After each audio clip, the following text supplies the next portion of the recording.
Serta para ulama telah berbicara tentang pengertian langit, sedangkan mereka lebih banyak mengetahui dan lebih takut kepada Allah dari orang yang hanya mereka-reka atau meneka-neka seperti Syed Qutb.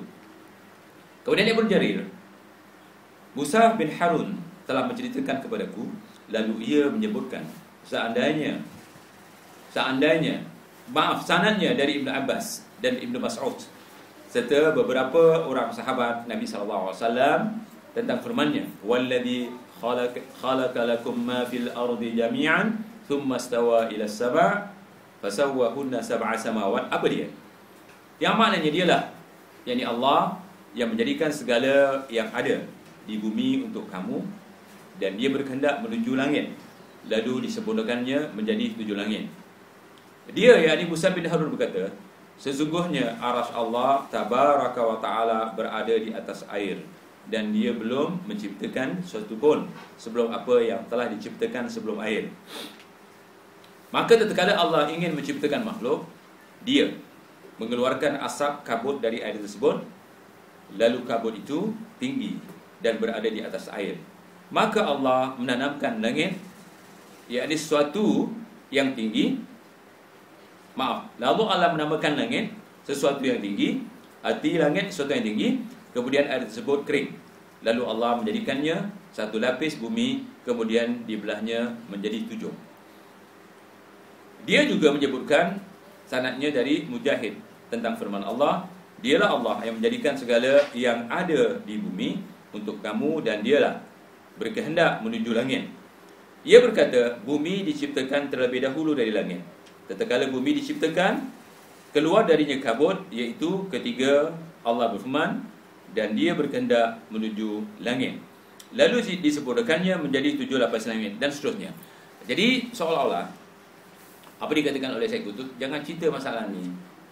Jadi masalah langit, masalah Allah menuju langit tidak boleh diceritakan. Tetapi nampaknya ada cerita di dalam tafsir. Kalau diteruskan banyak lagi tafsirnya. Satu lagi,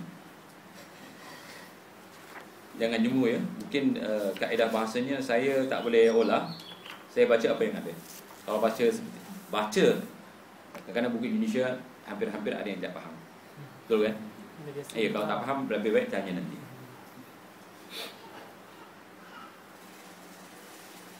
Pada juz pertama halaman 128, ia berkata tentang firman Allah, "Wa ma ja'alnal qiblata allati kunta 'alaiha." Wa ma ja'alnal qiblata allati kunta 'alaiha. Dan kami tidak menetapkan kiblat yang engkau menghadap kepadanya. Apa kata Syed itu? Boleh sampai masa ni? Tak berat, tu direct aja. Maka hendaknya seseorang menghadap kiblat di saat itu bertawajuh kepada Allah dengan segenap jiwanya, dengan batinnya, indrahnya, serta anggota tubuhnya, sehingga semua kekuatan manusia menjadi sempurna untuk bersatu dan berkumpul dalam menghadapkan diri kepada Allah yang tidak mempunyai tempat.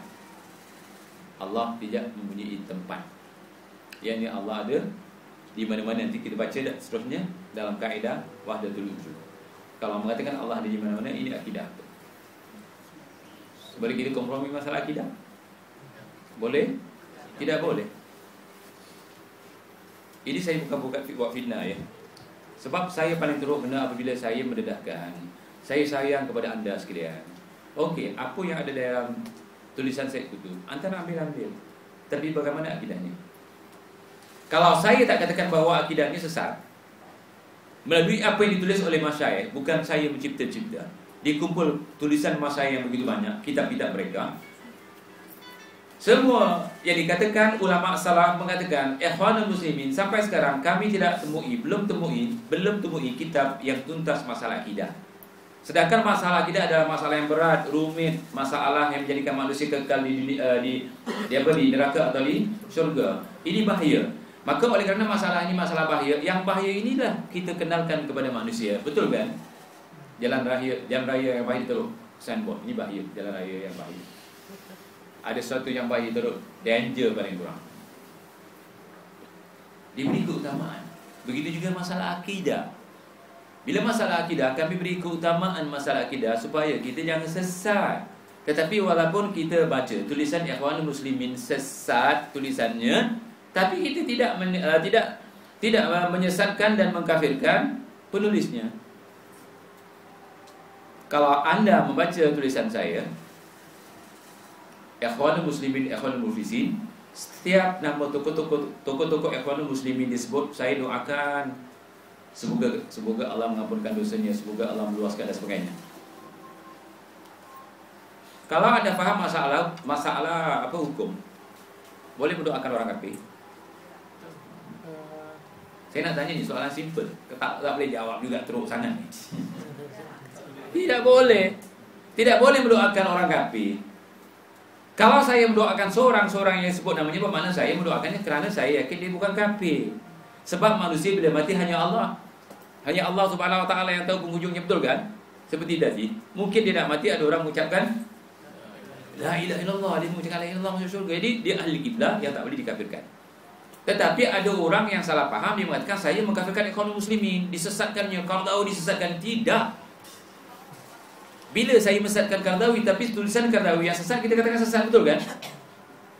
Takkanlah bila orang berzina minta orang Islam, itu tak berzina. Tapi saya tak tuduh Qaradawi berzina, ya. Jangan puas mana yang baru. Ditangkap orang tu berzina oleh Jabatan Agama. Oh tidak, ini orang Islam, jangan tuduh berzina, dia baik, lepaskan. Kita kena bersangka baik. Dia sudah berbuat baik, yang ini lupakan, boleh? Kalau tertangkap akidahnya sesat, kita katakan sesat kepada manusia. Contohnya apa? Qaradawi sampai sekarang mengatakan apa dia? Quran, kalamullah atau makhluk boleh saja mana-mana. Tak ditarik balik tulisannya. Dalam tulisan Qaradawi kita boleh buktikan. Yang pencipta langit dan bumi ada satu nama namanya akal. Saya nak tanya, Tuhan siapa namanya akal? Tuhan kita? Kalau gitu besok ya akal ampunkan dosaku. Ya kan? Begitu juga di dalam majalah yang dikeluarkan oleh An-Nida, dalam satu kolam kecil, kata Qaradawi, jadikanlah orang salafi ini sufi. Terbalik dia. Sepatutnya jadikanlah orang sufi itu salafi. Saya simpan majalahnya. Dan banyak lagi yang berperkatakan tentang akidah. Tapi saya tetap mengatakan bahawa Qaradawi, semoga Allah Subhanahu Wa Taala beri petunjuk dan sentiasa dalam keadaan yang mengajak manusia kepada kebaikan. Tetapi orang oleh kerana gurunya terbongkar kesilapannya, yakni kesilapan paling besar adalah kesilapan akidah, maka dia mengamuk. Ditulis yang bukan-bukan, katakan Rasul Dahri menyesatkan Qaradawi. Dulu saya suka dengan Rasul Dahri, tapi sekarang benci. Kenapa? Katakan Qaradawi sesat. Bila saya katakan Qaradawi sesat? Saya katakan Qaradawi itu perlu direhat akidahnya. Yang lain mau ambil. Begitu juga keseluruhan tokoh-tokoh Ikhwanul Muslimin. Di sini saya nak buka satu-satu, masanya tidak ada. Apa kata saya tutup tentang Al-Quran? Al-Quran itu muzik, Al-Quran itu lagu. Sedangkan di dalam Al-Quran, di dalam hadis, Quran itu bukan muzik, Quran bukan lagu. Muzik dan lagu itu datangnya daripada Yunan. Yunan mencipta muzik dan lagu supaya kita diajak oleh mereka mendekatkan kepada Tuhan, yang khusyuk kepada Tuhannya. Betul kan? Jadi tidak ada. Ala kulli hal, apa yang saya katakan ini untuk memberi makluman kepada tuan-tuan, jangan kafirkan Ikhwanul Muslimin. Keseluruhan tokoh Ikhwanul Muslimin tak boleh dikafirkan, tetapi akidahnya ditanyakan kepada Syekh. Kalau akidahnya bertentangan dengan akidah Islamnya, kerana akidah sebagaimana kita bincang pada hari ini, Allah jadikan kita pertama sekali untuk mentauhidkan Dia. Apa saja yang mencemari tauhid, menjadikan tauhid kita tidak sah oleh Allah SWT, kita tinggalkan dan kita cari, kita kenali yang bertentangan dengan Quran hadis. Siapa pun yang membawa, maka ditinggalkan. Itu tujuannya. Jadi apa itu mizan ya, ataupun muazanah? Muazanah adalah satu pahaman yang mereka katakan kalau seseorang buat kebaikan, maka kita mesti berlaku adil. Iya, kita mesti berlaku adil. Tetapi dari segi akidah tak boleh kompromi. Di segi lain boleh. Apa kata mereka? Ustaz, mesti ada muazanah, timbang tara. Ikhwanul Muslimin itu kan dah mengajak kepada kebaikan, buat kitab berjilid-jilid. Saya tak rafikan. Kebanyakan ni kitabnya saya baca. Alhamdulillah, Allah beri kemampuan untuk baca. Tetapi kalau benda-benda yang salah dari segi akidah, kita akan tegur dan kita dedahkan kepada masyarakat supaya jangan diambil akidah yang silap. Itu saja. Saya menggunakan bahasa yang mudah ya. Kalau tak faham, cuba tanya. Teruskan kalau ada nak tanya. Tapi bukan terfokus kepada Ikhwanul Muslimin. Tidak. Ini tak langsung kerana minggu lepas ataupun kuliah yang lalu saya ditanya, dan ada yang tidak puas hati selepas tu, Ustaz, buktikan bahawa akidah Ikhwanul Muslimin itu sesat. Saya tak katakan akidah Ikhwanul Muslimin sesat, tapi didapati kesilapan-kesilapan yang membawa kepada kesesatan di dalam akidah Ikhwanul Muslimin. Jadi kita tinggalkan. Sayang tak kita? Sayang kepada Ikhwanul Muslimin, innamal mu'minuna ikhwah. Tetapi dalam bab akidah tak boleh kompromi. Hatta kalau mak kita bawa kepada kesesatan, kita tidak boleh taat kepadanya. La ta'ata li makhluqin fi ma'siyatillah. Tidak boleh taat kepada makhluk dalam hal maksiat kepada Allah. Jadi jangan dikelirukan umat di permukaan bumi Malaysia ini. Diambilnya Ikhwan Muslimin 100% sampai tidak boleh ditegur. Siapa Ustaz Rasul Dahri nak tegur Ikhwan Muslimin? Saya katakan, saya menegur mengambil kalimah, perkataan, ayat-ayat yang ditulis oleh masyayikh kita. Bin Bas, Utsaimin, Jibril, Mukbil, Yahya Adadmi, ramai lagi. Oh, ini ulama Saudi. Syekh Mukbil ulama mana? Yaman. Albani ulama mana? Albania. Dan banyak lagi. Ulama Mesir, ramai lagi. Ali Hasan. Lihat Abu Ishaq, pernah tengok ceramah Abu Ishaq di YouTube? Apakah ini ulama? Dikatakan ulama apa? Ulama Saudi. Banyak lagi yang mereka menjarah akidahnya Ikhwanul Muslimin, menjarah akidahnya Ikhwanul Muslimin. Jadi anak sayang kepada antum, jangan salah sangka anak bukan mengajak untuk mengusik Ikhwanul Muslimin, tetapi mengajak meneliti akidah Ikhwanul Muslimin. Itu jangan diambil dulu. Karena banyak akidah yang paling sahih di antaranya akidah Muhammad Wahab. Makanya saya dituduh kerana menjamin buku ini. Ya kan? Wahabi Ustaz sudah dia.